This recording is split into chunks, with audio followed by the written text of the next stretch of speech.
मत्तीची सुवार्ता याचे 22वे अध्याय 1 ते 46 वचन.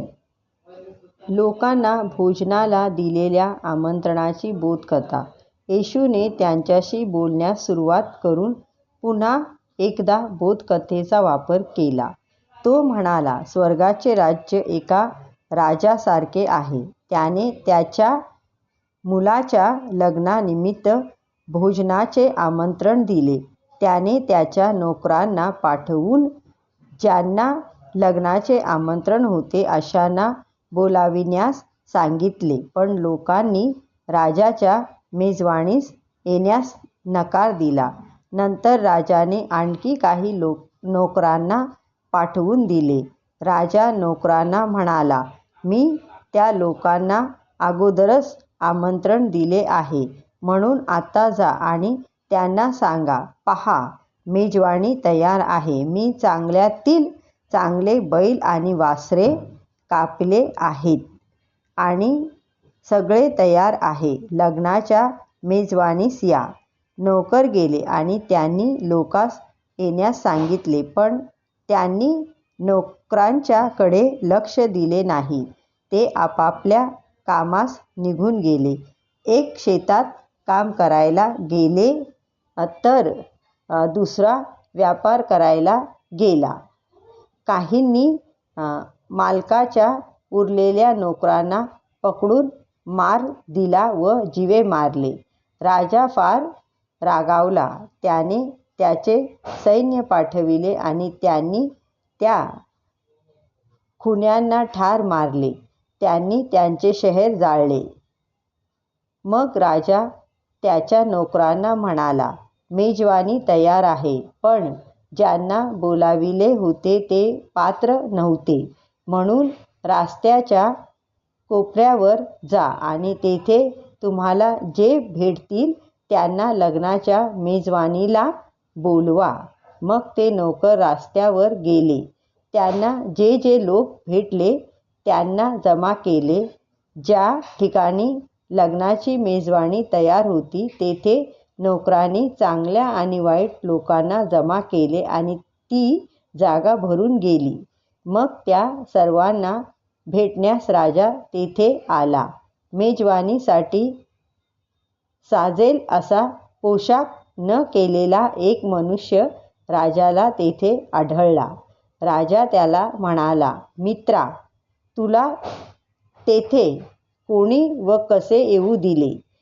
मेजवानीला साजेसे कपडे नसताना तू येथे कसा आलास?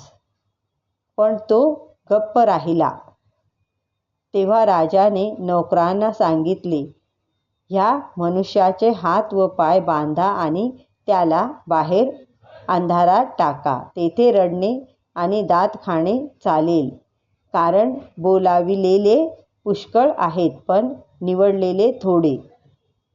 काही यहुदी पुढारी येशूला फसवू पाहतात. मग फरीसी गेले आणि येशूला कसे पकडावे याचा कट करू लागले. त्याला शब्दात पकडण्याचा प्रयत्न करू लागले. फरीशांनी येशूला फसविण्याच्या हेताने काही माणसे त्याच्याकडे पाठविले. त्यांनी आपली काही माणसे शिष्य आणि हेरोदी गटाच्या काही लोकांना येशूकडे पाठविले. ते म्हणाले, गुरुजी, आम्हाला माहीत आहे की आपण सत्यवचनी आहात आणि आम्ही देवाचा मार्ग प्रामाणिकपणे शिकविता व दुसरे काय विचार करतात ह्याची तुम्ही पर्वा करीत नाही. तुम्ही सर्वांना समान मानता, म्हणून तुमचे मत आम्हाला सांगा. कैसराला कर देणे योग्य आहे की नाही? येशूला त्यांचा दुष्ट उद्देश माहिती होता, म्हणून तो म्हणाला, ढोंग्यांनो, तुम्ही माझी परीक्षा का घेता?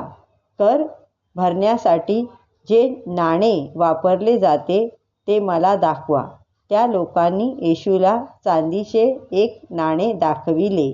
तेव्हा येशूने विचारले, ह्या नाण्यावर कोणाचे चित्र आहे आणि ह्या नाण्यावर कोणाचे नाव लिहिलेले आहे? त्या लोकांनी उत्तर दिले, त्यावर कैसराचे चित्र व नाव दिले आहे.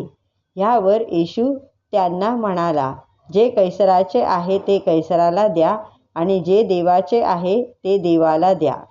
येशू जे म्हणाला ते त्या लोकांनी ऐकले तेव्हा ते आश्चर्यचकित झाले आणि तेथून निघून गेले.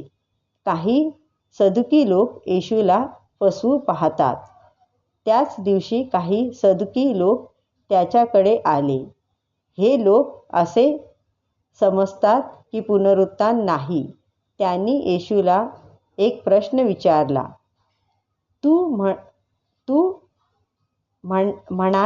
ते म्हणाले, गुरुजी, मोशेने शिकविले की जर एखादा मनुष्य मेला आणि त्याला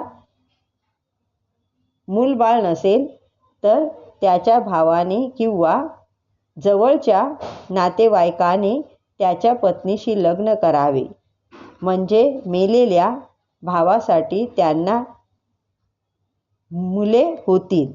आता आमच्यामध्ये 7 भाऊ होते. पहिल्याने लग्न केले आणि नंतर तो मेला आणि त्याला मूल नसल्याने त्याच्या भावाने त्याच्या पत्नीशी लग्न केले. असेच दुसऱ्या व तिसऱ्या भावाच्या बाबतीतही घडले व 7ही भावांनी तिच्याशी लग्न केले आणि मेले. शेवटी ती स्त्री मेली. आता प्रश्न असा आहे की पुनरुत्थानाच्या वेळेस ती कोणाची पत्नी असेल, कारण सर्व 7ही भावांनी तिच्याशी लग्न केले होते.